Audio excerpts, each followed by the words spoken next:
I mean, that's how close it is. So you got to give them credit. I mean, let's be honest. I mean, shoot, the dude made, those guys made big plays, and that's what it comes down to, is who makes enough of those big plays.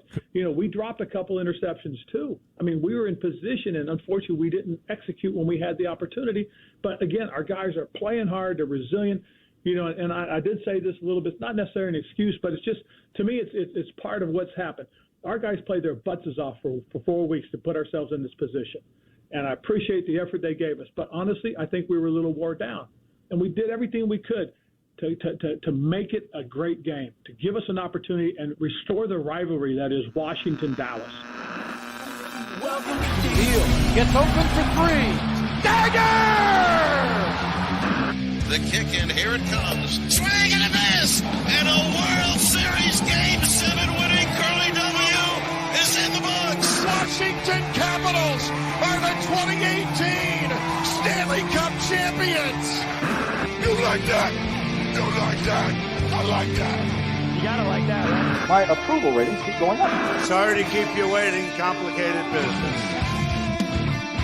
Welcome in. This is Defeating the Curse, a rare midday show, but man, do I love these shows. I don't have to stay up late. I don't have to beg anyone to come on with me. I don't have to, get extra caffeine into my system to stay awake. For those that have kids, you know what I'm talking about. Stevie, I love these shows. I got to be honest. I love the midday shows. It definitely pulls us away from life and from other things that we're supposed to be doing. It's one of these rare shows, but there's a lot happening around the Washington football team. There's a lot happening around the Capitals. There's a lot happening around the Wizards, and I'm not going to try to make conversation with you about either of those teams because there's no chance that you've been watching either. But I was with you on Sunday, and we did watch the majority of the Washington football team. You know what? I'm going to say at Dallas because Dallas took over FedEx, and I think we all expected, Dallas fans, the never been to Dallas fans, the normal Dallas fans, the annoying Dallas fans. I think we expected all of them to be in FedEx. That shouldn't have surprised anyone that follows the football team or that's been to FedEx in the past. You and I, of course, we have complained many a time about how our club seats for many years and our season tickets and our dream seats. I feel like we've paid our dues in that regard. Dream seats. What I didn't expect, though, is that the Carolina Stars would be in town, right? And almost 200 fans coming up from Charlotte, North Carolina, to come cheer on it's like there was like this thing, and I'm not going to go onto Cowboys Reddit to see how they organize, but man, do they show up, especially when, they know there's available seats. So you got to give them credit, I guess. They travel really well, in the nation's capital here in D.C. Leading up to the game, Stevie, obviously Washington was coming off a 4-game win streak. They ended up obviously losing the game. That clip that we led the show in with is Coach Rivera on local radio early Tuesday morning talking about, restoring the rivalry. And certainly leading up to this game, it felt like some of the older, then Redskins, Cowboys games. Like it had that, allure around it. And I think it was because both teams were needing a win. Obviously, the Cowboys secure their spot up top the NFC East, and now they're really in the driver's seat to run away with the division at this point. I think they need one of their last 3 against the division opponents to basically lock it up. The best Washington can do is tie them, and that's assuming a split. But I don't even want to get into the advanced analytics of how Washington can win the division. The important part as we sit here right now, to me, is Washington is, if the playoffs started today, which they don't, Washington is in as that 7th seed, but they have 2 games left against the Eagles. They have one against the Giants and obviously one against the Cowboys. But before we start looking too far ahead, I want to go back to Sunday and get your thoughts on the game. That first half was atrocious in so many different regards. The second half, they held Dallas to 3, and I think if you want to hang your hat on anything, that's probably where you start. But what were your initial impressions? Because mine were not very positive. Yeah, we just heard that quote from Rivera. I mean, I'm not sure we were watching the same game. And let me just, okay, all right. I got a bunch of different places I can go here, but restoring the rivalry, what restores the rivalry is when you have 2 contenders, perennial contenders that are at the top of their league that are playing year in and year out. Michigan, Ohio State, Alabama, and every other SEC team, and Georgia and LSU, and Penguins and Capitals, who are the Lakers rivals? Who I don't know. But The Celtics. So there you go, Lakers. Used to be the Celtics. Kings. At one point, it was but you can't have you cannot have a rivalry when you have two mediocre. I mean, Dallas is more than mediocre, but when you don't have perennial contenders, when we are not a contender on a year in year out basis, who cares? That antiquated idea of getting amped up for Dallas week because it's Dallas week. Okay, that's so. I get amped up for Dallas week. So stupid because it's like if we lose every game but we beat Dallas, it's like that's so stupid. You go 2-14. I don't agree with that extension of it. Like there are other games that matter. But it is your rival, and historically there is a lot of context around the rivalry. There is. It was your rival because they were year in and year out competing in the early 90s. When we were winning Super Bowls in the late 80s and in 91, 92, they were also at the top of their game and took over as, the top brass of the NFL. And a lot of it, you're right. And a lot of it had to do with the NFC East also being the premier division, right? For the Giants had their moment. The Eagles, obviously, with your boy McNabb under center. I mean, they were essentially contenders all the time, right? And that's what happens when you have a quarterback. Like some things are from generation to generation, right? If you have a quarterback, you're going to compete. Eli Manning, say what you want about him, he belongs in the Hall of Fame. He may end up in the Hall of Fame as a broadcaster as well because the Manning broadcast is amazing. But when you have the quarterback, you're going to compete. And for Washington, outside of the Brad Johnson time and then the Jason Campbell years, I guess, when Gibbs got him into the playoffs and then one RG3 run. Listen to what you just said. That makes no sense. I'm saying they have. I'm supporting your point. There isn't a rivalry here because Washington hasn't been that perennial contender. They haven't. Yes, they haven't. We're not old enough, but we've read enough history books that the rivalry was born with George Allen and Staubach and Jurgensen and Riggins and these names. You can't be like, oh, Jason Garrett versus Jason Campbell or Danny Warford. Or McCarthy and Rivera. That's not a rivalry. That's a really crappy football game. And so and this game started out as a really crappy football game. I mean, the Cowboys were all over the WFT from the beginning. I mean, maybe Ron was onto something. That quote, I mean, he basically said the team maybe was a little tired. I mean, a 4-game win streak is not easy to do. It's possible, Stevie. They're on their fifth center. They just signed their potentially their sixth starting center. This about 2 hours ago, the football team claimed Jamil Douglas off waivers from the Buffalo Bills. If he plays one snap at center, he will be the sixth or maybe seventh center to play. That's insane, Steve. You're making the opposite point, Joe. Is they were not tired. They were not whatever. Rivera was looking at this game with very much rose-colored glasses here, okay? Because they weren't any of that. They were never in the game. I don't care that they had the ball with a chance to tie it up at the end of this game. They were never really in this game. Dallas let their foot off the gas in the second half. I agree. Defense let them back in it, and they. Hey, do you have the Denny Green audio? Because they are who we thought they were. Okay, that's what we are. Well, I think you got to tip your hat to the Cowboys as well. I think they are who we thought they were as well. I mean, the Cowboys are a very talented offensive team, and Micah Parsons in that defense, they're really. I mean, this is, I believe, and again, I'm not going to go a mile deep on Cowboys Reddit to confirm this, but I believe that this is the first game where the entire Cowboys complement, offensive and defensive parts, all their studs on both sides of the ball were healthy and played. And for those first 24 minutes, Stevie, I mean, they looked awesome.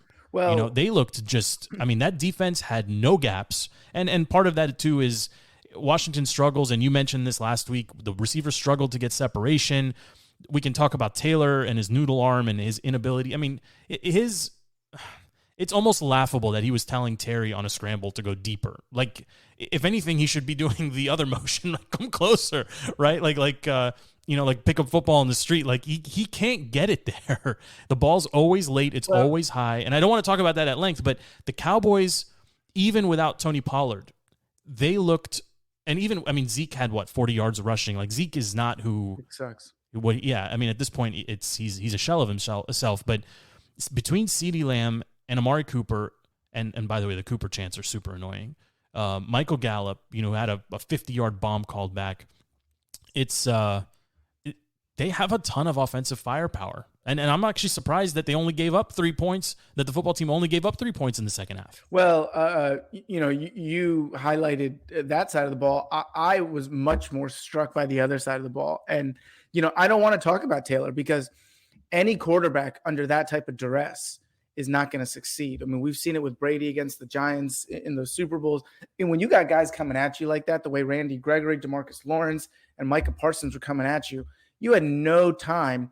And admittedly, I had some other obligations on Sunday, as you know, but when I watched that game, Terry McLaurin looked small. He didn't look inadequate. He looked small against Trayvon Diggs, okay? And, I mean, talk about no separation. I mean, there was just no chance he was going to get open on a route. I mean, it almost looked like Taylor stopped looking at him because Trayvon Diggs was following him around, and 0 catches. I mean, that's incredible for your number one receiver in a big game like this. And so, I mean, they were dominant on the defensive side of things, and they look like a complete team. When you talk about every level of that defense, their linebackers covering hash mark to hash mark. I mean, these guys are flying around the ball. That front four looks scary now that they got everybody back. Randy Gregory made one of the most athletic plays I've seen a defensive end make on that interception. So we were completely overmatched. Our O-line stood no chance. We could not establish the running game. And like you said, Taylor Heineke is a backup quarterback against a premier defense.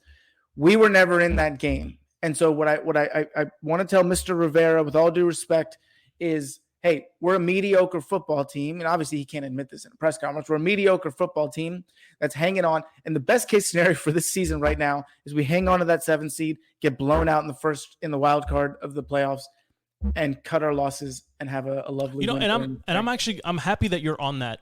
Let's still push for the playoffs, because some of our cast members here they're not pro tanking, but they also don't want to make the playoffs and lose. But here's I'm with you. I think if you have the chance to compete and make the playoffs, you should, because you have to. There's more than just the draft, right? At this point, even if you miss the playoffs by a game or two, you're still drafting in the high teens. You're not in the lottery sweepstakes. You're not going to have a top 3, 5, 6 pick. It's not going to happen. And frankly, when you have those picks, Chase, I think the jury's still out on him. Great rookie campaign, obviously injured in his second season, and we'll see what happens long term. But I am of the mindset that you have to push to make the playoffs, because you can't afford, no coach can afford to lose the locker room and basically just mail it in. But secondly, you have to be able to retain your free agent talent when they come up, for contract renewals. And that's really hard to do when your team is constantly missing the playoffs. And more importantly, and this is my opinion, but I think if we're honest, it's more important that you're competing, or at least consistently making the playoffs, to be able to poach free agents and bring free agents in, because you have to be able to say, how much easier is it for Ron to try to close a free agent next summer saying, I've been here for 2 years. We've made the playoffs for 2 years. We're building something here and we're moving forward. Even if it's an ugly way into the playoffs, you have to be able to keep your talent. You have to be able to, bring in free agents. And obviously you're going to have to draft well also. But, go talk to the Detroit Lions, who are picking every single year in the lottery in the top 3 or 4 or 5. Go talk to the Jacksonville Jaguars, who have a new coach and, revolving door of coaches and quarterbacks. Like, I would much rather be the football team. I would much rather make the playoffs and be building towards something, even if it's really slowly. But I just don't think you can afford to mail it in. And the irony here is, they have a tall task against Philly. Philly, Gardner, your boy Minshew came in and played very well for them on Sunday. I think we're going to have Jalen back under center. Jalen is a dual threat quarterback. He's going to run more than he's going to throw. But Philly's been doing. Philly, if I'm not mistaken, I think they've won 5 of 6 or 4 of 5 or something to that effect. So kind of in the same spot as the football team. And obviously they're looking at the schedule and saying, if we get 2 on Washington, we leapfrog them and into that 7th spot. So they're playing for something too. Their formula for success tends to be the same as Washington. Run the ball a lot. Don't rely on the quarterback to make those deep throws or to pass your way into a game or out of trouble. I think it's going to be really hard for Washington to compete in this game if they're missing all the defensive players that they're missing, most notably, I mean, Jonathan Allen, who is, and we, I don't know, part of me doesn't want to talk about this, but I think we have to. You have a mix of vaccinated players and unvaccinated players in pretty much every locker room across the NFL. Jonathan Allen is a vaccinated player. Unless he's walking around like, doing snot rockets at other players or something to merit having him tested for COVID, we got to stop with the random testing. Like, what is, are you suggesting that you want guys walking around a crowded room or locker room with an illness that they could transmit to other people without knowing? I am suggesting that the athletes in the NFL represent the top 0%, like 0.1% of the healthiest people on the planet. And if they get COVID, Charles is 350 pounds. I'm not sure he's the healthiest. Okay, but they're not obese. I mean, they're physically able to perform at a level that most humans on the planet can't. My point is, Stevie, if they're vaccinated, why are we still testing them? Like, at this point, we know you can be vaccinated and get COVID. You can be vaccinated and spread COVID. You can be unvaccinated and not get COVID. Like, all of these things still exist. But here we are at a pivotal point of the season. A vaccinated player now has to test negative twice on back-to-back days to be able to play in what is effectively a playoff game, showing no signs of illness at all. Come on, Joe. I mean, these men and people are being forced to go to a workplace environment where they cannot work remotely. They cannot work from home. So they're being forced to go to a place with hundreds of other people in the building. And so, for the safety of everybody, I mean, they're interacting with trainers. They're interacting with the I don't know, ball kids. I don't know, whatever. They're also interacting with fans. They're interacting with the coaches. Okay. They're also living their lives outside of the Ashburn bubble. Is how do they get? How did Monte Sweat get COVID, and how did Jonathan Allen get it from him when Monte Sweat's not even supposed to be around the team? Well, and Monte Sweat is an interesting one as well, because Monte Sweat is an unvaccinated player that is on the COVID list, who is potentially eligible to return as early as Saturday to the team, which means he could be active for Sunday, but he hasn't practiced with the team in, I don't know, 2.5 weeks. I mean, what do you do if you're Ron Rivera and Montez clears and he's able to go? Obviously, if Jonathan Allen's going to go. Like, if he tests negative twice, he's going to go, no question about it. But if you're coach, Rivera or JDR, and you've got Montez potentially able to play on Sunday, returning to the team on Saturday, able to play on Sunday, but he hasn't practiced with the team, do you bring him on and let him basically push him out there because you're so light basically on defensive ends and defensive players, or do you say no? I'd rather have the guy who's been practicing for 2 weeks. No, I mean, Montez Sweat is a first round premier pass rusher. I mean, he's a talented guy. The question I have is, does he need to be on a snap count? Like, what's his stamina coming back? And so if that's the case, then I think you're rotating him in on clear pass rushing situations. So you're getting him in on third downs, you're getting him in second and longs, getting him to attack the quarterback when there's a clear passing down, and then rotating out the other guys. And because he is coming back from injury. It's been, 5, 6, maybe even 7 weeks. And, he hasn't practiced with the team. So scheme wise, he may need a little bit of learning curve here, but when there's going to be pass rushing downs, you're going to need Montez Sweat in there. You're going to need those big arms, those kind of long arms to get in the way of some of the passing lanes. Absolutely. If he's available, he needs to be in there on pass rushing downs at the minimum. Yeah, I think you've got to play him as well. He's too talented, and he's going to be better than anyone else. Like, James Smith-Williams is on the COVID list. Cornerback Darryl Roberts on the COVID list. Jonathan Allen, we mentioned, is on the COVID list. David Mayo is now on the COVID list. Who else? Defensive end William Bradley King is on the COVID list. I mean, it's literally half of the defensive starters from Sunday are either on the list or potentially could be unavailable at the Eagles coming up here in half a week or so. I mean, they've got time to get some of these guys back, and it may end up being just just some noise, some early week shenanigans that kind of works itself out. But you could potentially, I mean, if Sweat is available, he has to go. And the way that the testing works, because the testing is typically done in the afternoons, Sweat, I think, would miss the flight or the team bus or train or whatever to Philly, so he'd have to get himself there and then test. The whole thing is just a mess. I am a little shocked, actually, that the NFL is still kind of pushing this constant testing narrative. I think they got to let it go, man. I think they got to let it go. We'll drive Sweat to Philadelphia. Okay, it's just Philly. It's not like absolutely. Let's go. We'll get a cheesesteak and we'll come back. Yeah, he can find his own way home there. Okay, you need a ride. Okay, just let us know. Joe's got the minivan. Okay, we'll fire That's it right. up. Fire up the DTC. Yeah, absolutely. We'll ask some of the roadies to come with us, and we'll go up. No problem. But if Sweat's available, I think you're gonna have to play him. I don't see a way around it. I mean, he's too good. You're playing for your playoff lives right now. I mean, you are tied for the last playoff spot. You are one loss away from being in the 12th spot. I mean, you're tied with 1, 2, 3, 4, 5 other teams that, one loss right now to a team that you're tied with that is the current 9 seed and you're the 7 seed. Well, and some of those teams, I think we have to be honest with ourselves too. The Vikings are better than their record. They are.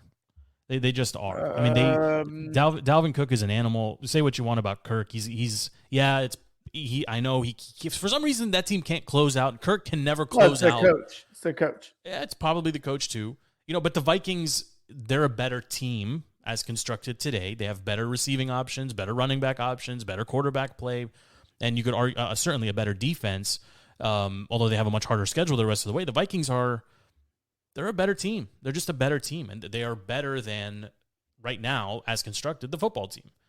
So look at some of those other teams, Stevie. I mean, they don't have a tiebreaker on the Saints. The Saints look atrocious, but they have the tiebreaker. And look at the Falcons. I mean, the Falcons, we saw them way back in week 3, I believe. Eked out a win against Atlanta. But in all honesty, which team would you think is playing better football right now? I just think Atlanta's probably going to make some noise down the stretch as well. Washington's going to have to beat Philly twice. And then the scariest game on the schedule, honestly, is the Giants game, because generally when a team's got nothing to play for, sometimes you let your guard down. How many times have we seen Washington go into the final game of the season with either the opportunity to disrupt somebody else's playoff chances or secure their own, and just absolutely lay an egg, right? Play spoiler, yeah. Yeah, I mean, look at those NFC teams. I mean, is Washington that much better or better at all than some of those other teams that they're chasing or tied with? Yeah. I mean, I'm more interested in that top of the NFC now that I'm looking at it. I mean, that's going to be a fun playoffs when you have, Rodgers, Brady as the old guys, the 1-2 seeds, and then you got the young guys with Kyler and Dak, and then Stafford looked great yesterday. I mean, some of the throws he made, it seems like he's getting on the same page with OBJ. The Van Jefferson touchdown was a thing of beauty. Running the wrong way, scrambling to his left or whatever it was, and then the heave. I mean, could Taylor Heineke make that throw if you gave him 10 tries? I don't think so. That hit, it literally landed in the basket. Like, it literally landed in Van Jefferson, like in his hands without breaking his stride. Something that we've been asking for from Heineke to Taylor for the entire season. That Stafford throw was special. That was just, it was really good. And the Rams are better than their record also. Absolutely. And that's why I wouldn't mind a Rams-Cardinals rematch right there, or put Brady against the Cowboys. I mean, this is going to be a fun NFC playoffs. The 6 and 7 seeds will not factor in, which is fine. But you know what? If we can get one more weekend of football here in D.C., we can get something to cheer for on in mid-January now. I hear the playoffs are starting super late. When's the Super Bowl? They move it to March yet? No, it's not. It's not in March, guy. it's not crazy. In March. They keep on moving it back. It's the weekend. So the February 5th, 6th weekend is the Pro Bowl weekend. So it's the following one. All right, so that's a week later. Then yes, they keep on moving it back a week. I mean, I believe we start getting Saturday football this week. Oh, that's nice. Yeah, so Saturdays and Sundays now. Yeah, there are fantasy implications, and we try not to talk about the only league that matters here, the fantasy league. But yeah, there was it was a nice opportunity to watch the end of the football team Dallas game together and to see the boys scrambling to see who's got up, because the whole league is basically tied. So our fantasy league accurately reflects the NFC at the moment. Everyone's tied with the same record and looking at tiebreakers. Joe, the playoffs, what are you, a week behind? The season's over. No, I understand. I'm saying at the time on Sunday, everyone was looking. I'm saying at it. you're burying the lead here, which is you didn't make the playoffs, and I'm the number 1 seed. I did not make the playoffs. Who gives a crap about tiebreakers? You didn't make the playoffs. I'm the number 1 seed. I have no fantasy implications this week because I have a bye, and I am looking to go back to back. Where's the trophy, by the way? It was there. It was present. Don't worry. I mean, it wasn't the right decor for my kid's 3rd birthday party, so I had to hide it a little bit. I mean, don't let the fantasy league hear you say that. They won't appreciate that. We actually haven't seen many pictures of it this year, Stevie. Something you got to correct. It's coming out for playoff time. Don't worry. Should be a fun playoffs. Did you get a chance to watch any of the other NFL matchups on Sunday? No. Mainly the Chiefs. The Chiefs all of a sudden look like the team that we, formerly watched and, recognized. Did we doubt? No, I didn't watch that. But no, did we really doubt that they were going to turn a corner? I mean, talent always prevails in this league, which is not to go back to Washington, but which is why everybody kind of regresses to the mean. We knew the Chiefs were going to be great, and I think they've won 5 in a row. Yeah, they're on a heater as well. I mean, but this win against the Raiders was impressive, and it was I saw this little nugget on the crawl. The Chiefs beating the Raiders 48-9. It's the first time that score has ever been the final score of an NFL game. I don't know why I care about little things like that from time to time, but there's never been a 48-9 game before. And honestly, the Raiders, I mean, who started off hot-ish and then lost their coach and then got hot again. They now, back-to-back weeks have dropped to the football team, not a very close game, to the Chiefs. The Chiefs kind of blew them out. I mean, the Raiders seem like the wheels are coming off. And if that continues, I think here in D.C., the rumblings of Carr to D.C. will come up again and again because, let's be honest, the football team won't be in a position where they're going to be drafting a quarterback. So they're likely going to be looking at the potential free agent or trade options out there. And this may be it. And personally, I like David Carr. I mean, he would be an upgrade over anyone on the roster currently. And I know there's still some people that are slinging the Taylor love, left and right. Derek Carr would be better than David Carr. I think you mean Derek Carr. Did I call him David again? You did, and you went with the old school boy. It keeps coming up. He played for the Texans, if I'm not mistaken. David Carr has the same arm as Taylor Heineke at the moment. Yeah, that's probably true.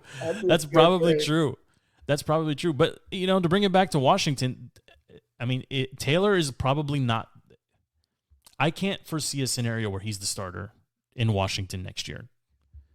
I mean, do you see him as the starter in Washington? I see it. But I think it's a bad scenario where we have struck out on several other options. I think that's where, we go out in free agency. We're not able to lure a top tier guy. And so, then we're stuck with Taylor. I don't think he is our first, second, or third choice right now. I agree. I think it's very tough to see him as the actual starter, right? I mean, he wasn't the starter this year. He came in, to take over basically for Fitzpatrick, and $10 million spent on Fitzpatrick for 3 pass attempts, and it sucks. But that's how the curse rolls in Washington. Curtis Samuel comes in with a lot of expectations, and even this morning, on local radio, they were asking Ron about Curtis Samuel's workload. I mean, he was brought in to be more of a Swiss Army knife, more of the Cordell Patterson role, the run, catch, and sometimes even pass, like just do different things from different positions on the field. He was healthy. I mean, and even when Terry goes out of the game on Sunday, I mean, he wasn't anywhere to be found. Cam Sims is the one making the crazy touchdown grab, which was very, very, I mean, what an awesome catch from him. But, Humphreys is still running all the underneath stuff. Terry, he's in concussion protocol, and it looks like he will likely play against Philly later this week, or this weekend on Sunday. But, I mean, Curtis Samuel's been a disappointment as well. I mean, the Washington needs a bunch of things, but obviously, to me, and I think anyone would agree who watches football, it starts and ends with the quarterback. And we saw what Kyle can't give you also. And honestly, Stevie, you saw the fumble, or what was called a fumble that I don't think it was a fumble. I've watched that play 6 or 7 or 8 times just this morning, like just scrolling on Twitter. The ball is clearly moving forward. I understand it's on his fingertips, but it doesn't. He doesn't lose it straight up in the air. I mean, it's moving forward, which means he's pushing it forward. Which means I don't think about. Again, I'm not claiming to be an expert, and everybody makes up their own things with the NFL rules, but I don't think it's about the direction that the ball was moving in. I think it's the empty hand rule in the sense that when his hand moves forward, he does not possess control of the ball, and so I think it was bang bang play. I think it was the call on the field was going to prevail. But, man, that was a stomach punch. I mean, they had a chance. Absolutely. But so was the Taylor fumble. Taylor had that ball pinned on his chest, and then it comes out, and it turns into a thing where, okay, well, and this was interesting. I saw this on Twitter this morning too. How do you differentiate, roughing the passer when a defensive player, like had Taylor held onto the ball, would that have been called roughing the passer because the defensive player put his entire weight on the quarterback or not?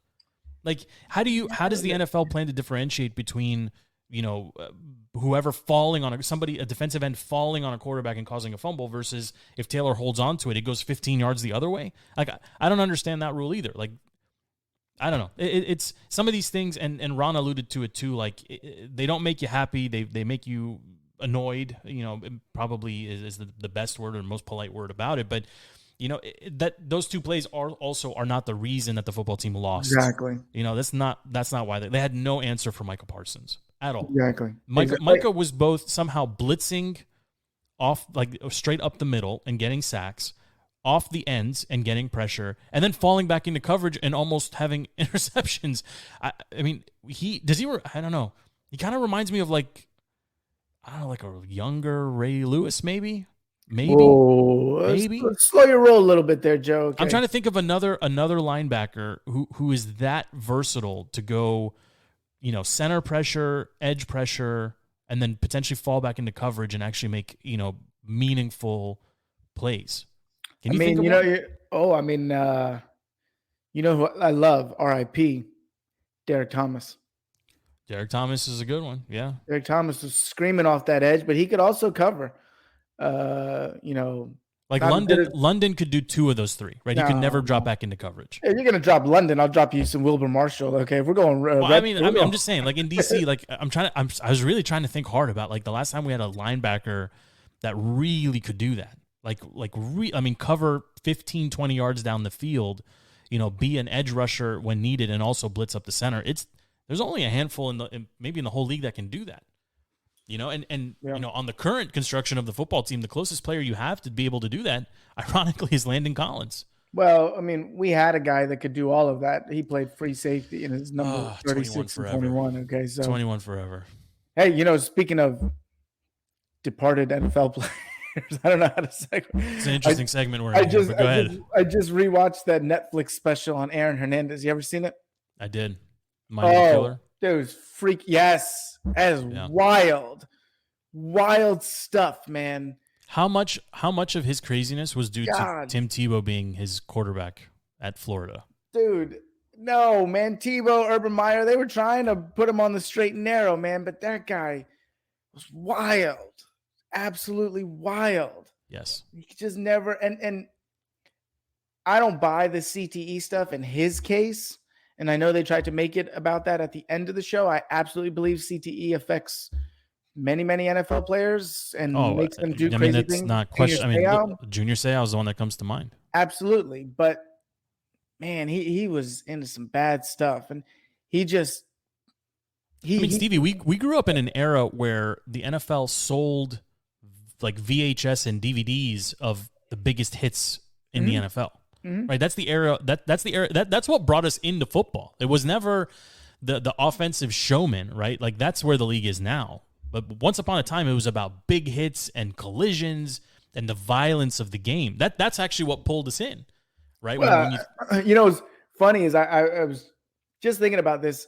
Sunday Night Football was like must-see TV when there was a Ravens-Steelers game that would end up 9-6 with Big Ben throwing for like 120 yards to Hines Ward. I mean, Hines Ward was popping people as a wide receiver. I mean, those games, how many concussions came out of those games? I was watching, like I said, the Aaron Hernandez, seeing him get hit by Ray Lewis a couple times in those playoff games. I mean, you're right. That's what the league buttered its bread on for so many years. And there's a culpability there with the NFL, with absolutely, Sure. with the higher ups there. But I mean, Sean Taylor, you mentioned 21. Is he more known for his interceptions or for leveling the Pro Bowl, the punter in the Pro Bowl, right? Bill Moore, or for going toe to toe with Randy Moss and shoving, like literally riding his face into the ground. It was all predicated on these big hits, and you're right. I think there is some culpability there. The NFL obviously clearly doesn't sell those DVDs or those they don't sell those big hit packages anymore. And now the league has gone the other way, right? Where everything is a defensive pass interference. Literally everything. How many bad calls on any given Sunday? There's probably 10 terrible defensive pass interference calls. And I'm convinced at this point, Stevie, that there's offensive packages that basically the quarterback has no intention of throwing a catchable ball to the receiver.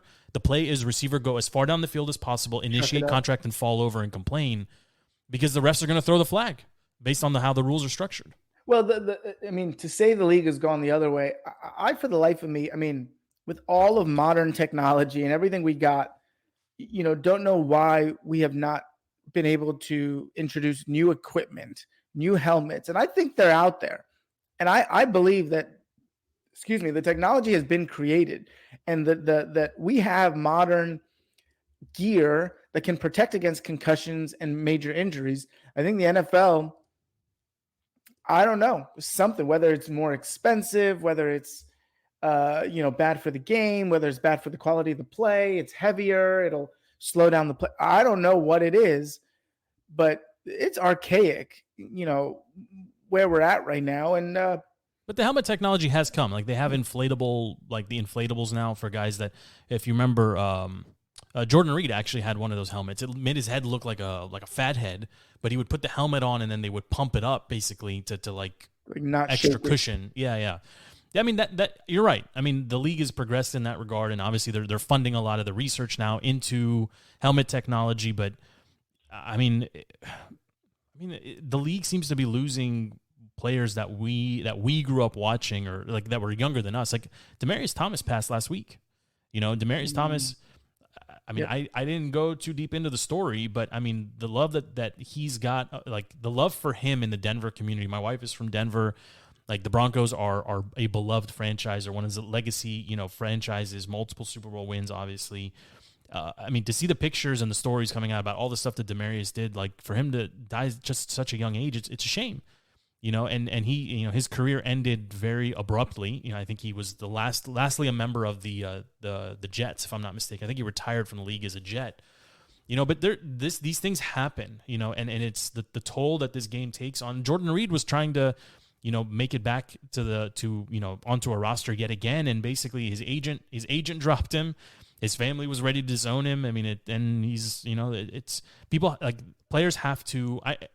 I can't imagine how hard it is for them to make a decision of like how much risk is too much risk, especially when you're in multiple concussion situations. And Jordan Reed was having them seemingly bi-weekly, almost to the point of like they were just migraines to him. That's scary, man. And now like even Ron this morning, again on local radio, he was talking about, we don't mess around with concussion protocol. Terry's in concussion protocol now. J.D. McKissick likely will return. Will exit concussion protocol and be available to the team starting on Wednesday this week, starting tomorrow. So, it's tough to say, man. And honestly, the Terry, I don't know. I kind of blame Taylor for Terry's concussion. I think it was a bad read. It was a bad throw. It was maybe 10 yards underthrown. He had to leap to get it yet again. Well, just to go back to your point and even actualize it on a different level. Me and you, I don't think anyone would ever or say that we have small social networks. And between our two social networks, I'll speak for myself. I don't know anyone. I have 3 children who play sports on a seasonal basis. I don't know any of, certainly not my children, and any of their friends who are playing tackle football, peewee football, in any elementary age children in my social network. My nephew Thomas plays peewee, but it's 2 flags. Exactly. Yeah, it gets a little rough from time to time, but like they're not They're not tackling each other. No.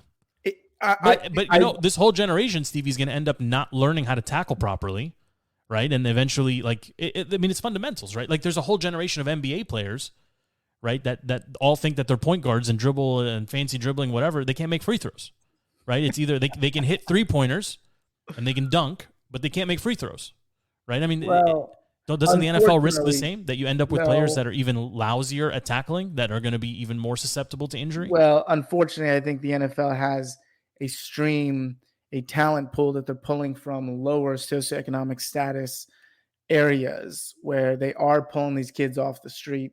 And, it's not the NFL. It's not the NFL, right? It leads up to that. High schools, private schools, NFL, college. Yeah, they're promising that little pipeline, but yeah, it's gonna be a game for kids who are trying to get out of their situations or whatever, and so it'll just be something that, again, is a class thing, is where the haves will be sitting in the stands watching. It's kind of like barbarians, kind of just kill each other.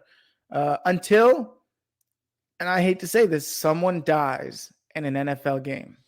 Well, and the NFL's had to wrestle with that previously. They've had players, become paralyzed on the field. They've had players, knocked out cold. Yeah, I think on a weekly basis they bring out the stretcher, and you see the defensive players signaling the bench, come on, and they bring out the little cart, and then the guy puts his thumb up, and then everybody gives the golf clap like he's okay, and then he goes to the locker room and falls over. Yeah. Oh, they pump him with whatever they're pumping in the back, so it's best not to think about it. Well, but they make, it's the trade-off for being they're compensated.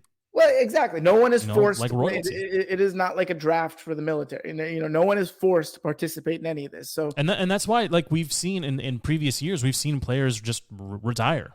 Basically make their millions and then just I don't need any more.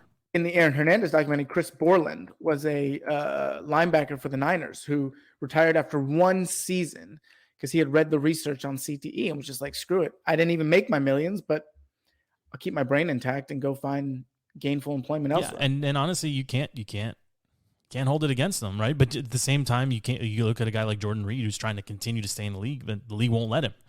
You're putting yourself in an unreasonably risky situation. Like, you just can't do it, and yeah, it's I don't know, like with the NFL in particular, because the contracts aren't guaranteed, like they get guaranteed money, but it's not like the NBA or, the NBA, like you sign your name on the line. You can, look at Zion, and I'm not going to pick on him, but Zion, he might not get to a second contract in the NBA, given the way his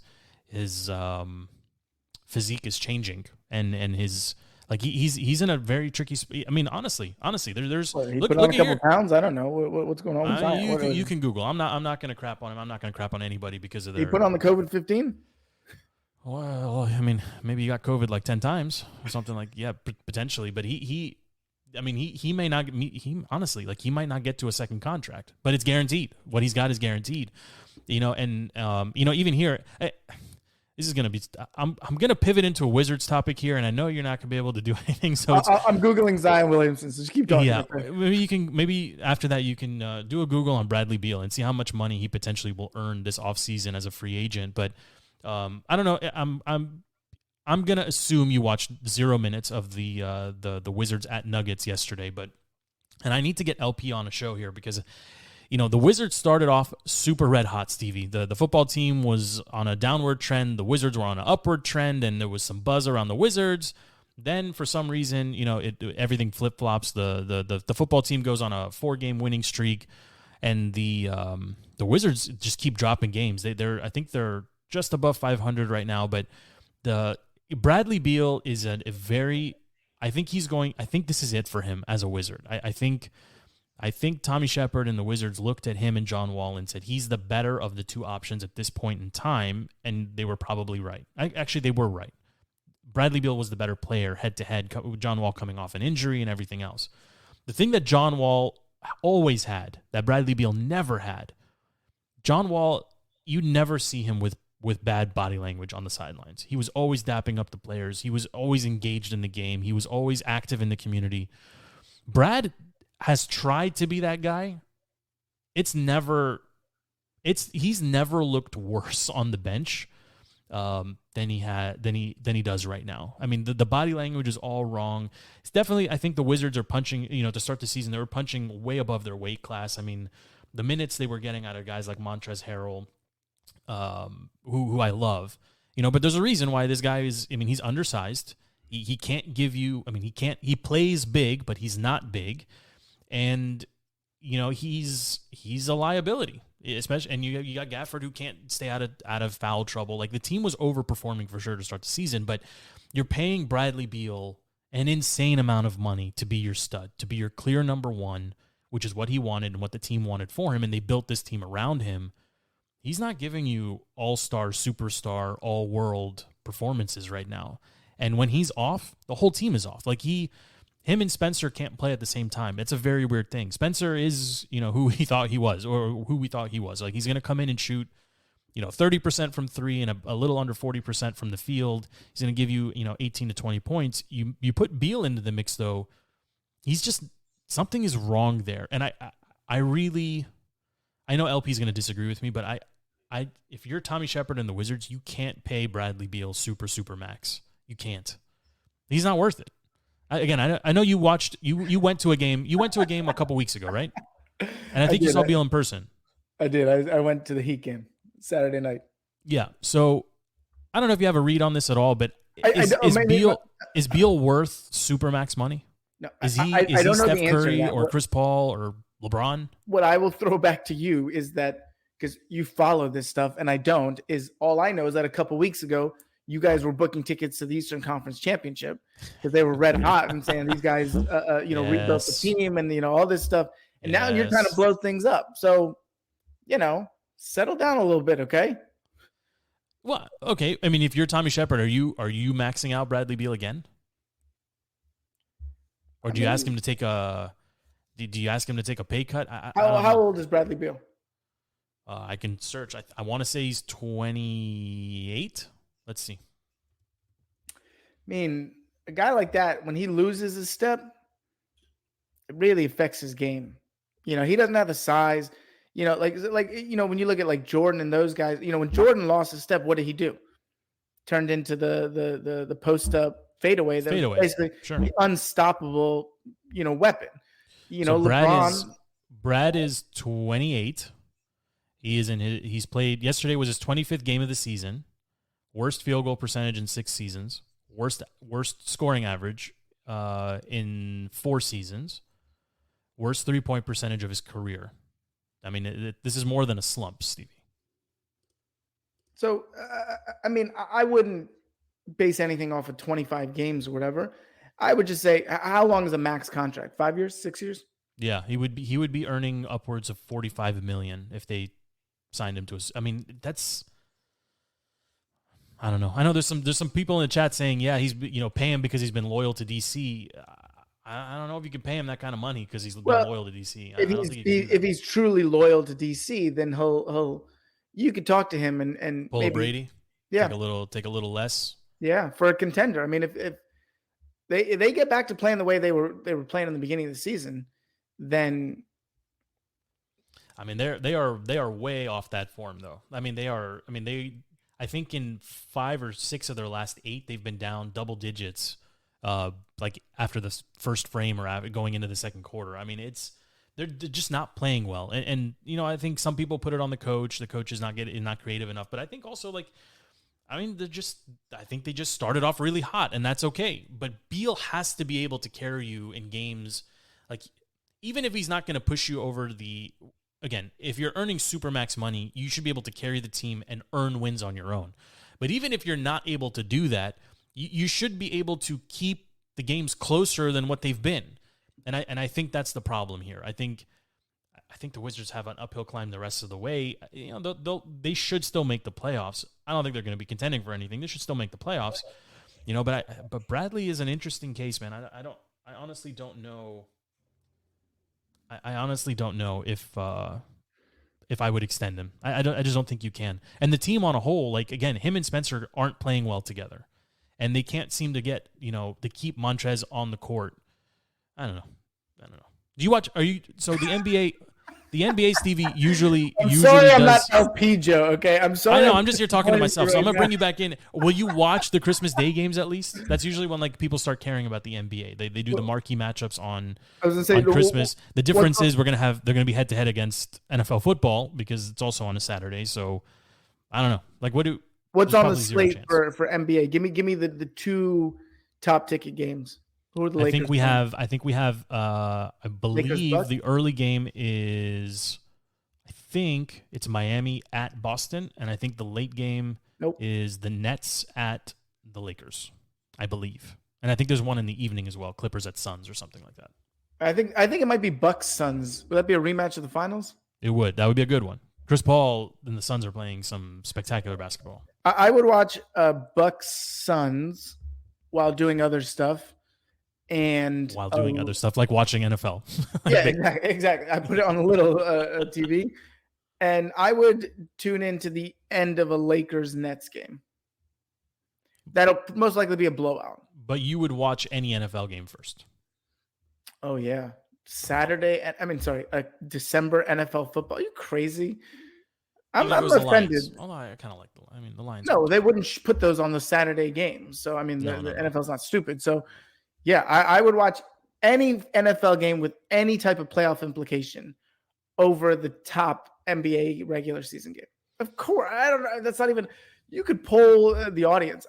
It should be 95% to 5%, and that 5% should be LP and FP. Well, I mean, to be fair, this show during football season is 95% football, right? It's these 5% are basically just my monologues of talking to myself because you're not. I know you're not watching anything but football team and NFL. So I mean, don't ask me about a Nats regular season game versus a first round NBA playoff game. I mean, are we to spring? When do pitchers and catchers report? Now, who's talking to themselves by themselves right now? The MLB is currently in a lockout. So no season. Somebody's got to give in. Why'd you call your boy Scott? Get Scott Boras and Rizzo in a room, Stevie. Oh, I mean, I think Boras is loving this right now. I think Boras is pushing this. Isn't Boras representative of the? Is he representing the players' union in these negotiations? No, I don't think players' he's. union. Yeah, I mean, I think only players can be on like the board of the players' union, but he's got a voice and he's using it. I mean, do you believe there's a chance that we won't have baseball on time? I mean, on time's a relative term, right? We have 162 games. The first 30 are expendable. So I think I'm not sure baseball can survive another protracted lockout. I think everyone will see that it'll hurt the bottom line of everybody: owners, players, contracts, revenue. I don't think they have. I mean, we've had some great MLB seasons, some great MLB playoffs, some really young stars coming into the league. So, I mean, the MLB is trending upwards. The last thing you want is a stoppage, work stoppage. So, I mean, if there is a stoppage, the players just work out on their own or together, but away from the teams, or the teams let them in, or no, they're not allowed to use the facilities. So spring training wouldn't happen. Okay. And I mean, it's baseball. It's not like, you can get into season shape in a matter of weeks. I mean, if you shorten the season, you could argue that it makes every game that much more meaningful, right? I mean, it's a long season. Yeah, I mean, but you're losing a lot. You're losing revenue. You're losing ticket sales. I mean, people like going to the ballpark. So in that regard, as long as I can see Max one time at the park and stand up and cheer for him, well, I'll be fine.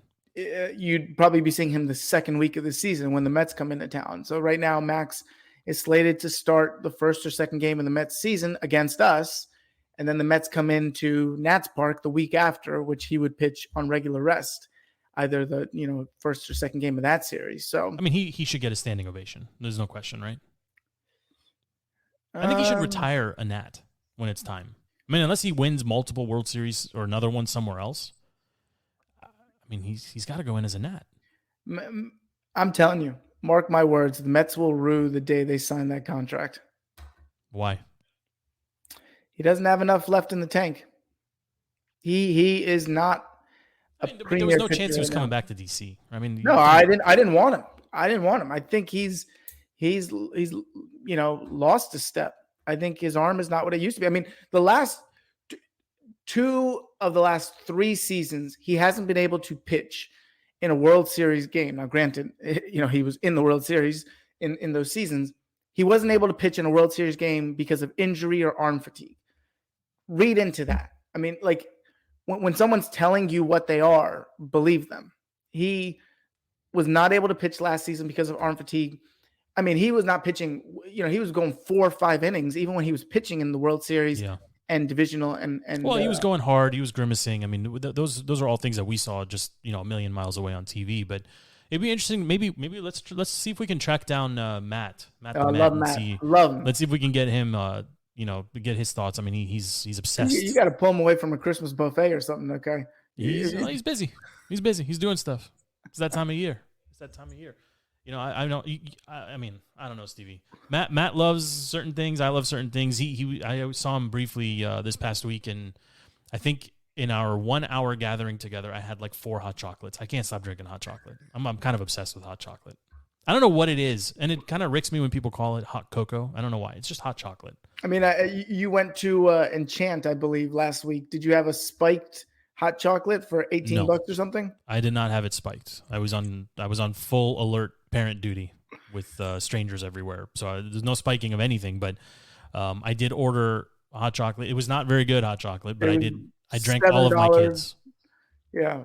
It's $7 for like a Swiss Miss packet, basically, in hot water. Yep. We do it fancy over here. We get the Coco Motion. Have you ever seen the Coco Motion machine? No, I look forward to seeing it. Oh my goodness, Stevie, you mix it. You do a little bit of the milk or whatever your base is. Some people do it with water, whatever.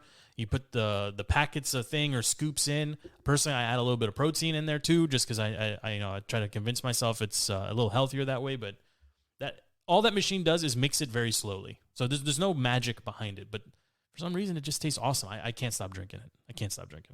I'm waiting for my invite. All right, come over. We'll make it happen. Any final thoughts, Stevie? Any final thoughts as we sit here on this very bright Tuesday? No, I mean, hey, big game on Sunday will go a long way in seeing where this team lands on the playoff spectrum. I mean, it is a must win. If they don't win it, they will not make the playoffs. I agree. I think they have to win. They're going to have to win.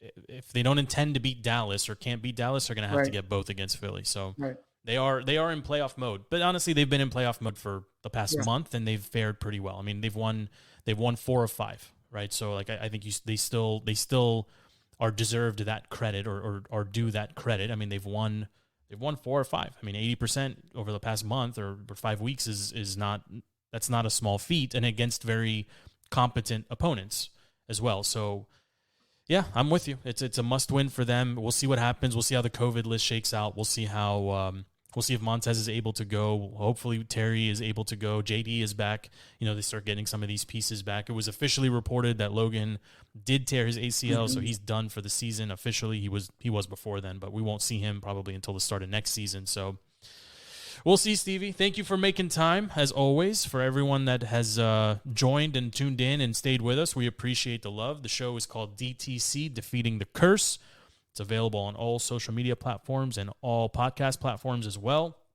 Find us, like us, subscribe, send in your comments, question ideas, or if you want to be part of the show, send me a DM. We're happy to pull in fans, and we did it with Shelly last week, and I think we have a special guest coming up, 2 special guests actually. We have Kirby coming on tomorrow, and my man Andy from the UK, a huge Washington football team fan from the UK, is going to be coming on as well. So stay tuned, and if you want to participate, like I said, just send in a note. We'll get you on the show. But thank you for hanging out with me and Stevie. Again, this is DTC. Thank you to The Contender for airing our show and for everything that they've done for us over the past several months. We appreciate them. Until next time, for Stevie, my name is Joe. This is DTC. We are out.